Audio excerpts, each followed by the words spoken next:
কনকনে শীতের মধ্যে বাচ্চাদেরকে নিয়ে একটু মাঠ বাগানে সবজি আনতে গিয়েছিলাম। সবজি আনতে যেয়ে কি করেছি আপনাদের সাথে শেয়ার করব। চলুন সম্পূর্ণ ভিডিওটি দেখতে থাকেন। আমার ছেলে তো ব্যাগ নিয়ে দৌড় দিছে, আবার বলছে মুন্নি একটু ছবি তোলো, আমি একটু নাচ করি।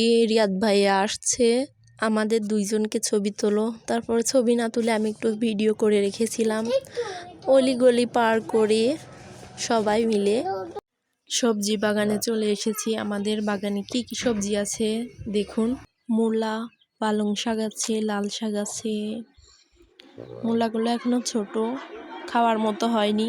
পালং শাকগুলো অনেক বড় বড় হয়ে গেছে, খাওয়ার মতো। সবুজ শাকসবজি খেতে আমি অনেক পছন্দ করি। আর যদি হয় সার মুক্ত তাহলে তো কথাই নাই। কলা গাছও আছে আমাদের এখানে, কলা গাছে ফ্রেশ কলাও আছে, ভিডিও করা হয়নি। আমি অনেকগুলো ধনিয়া পাতা তুলেছিলাম, সেগুলো নিয়ে রিয়াদ আবার একটু নাড়াচাড়া করছে। ভিডিওটা ভালো লাগলে আমার পেজটা একটু ফলো করে দেবেন। আল্লাহ হাফেজ।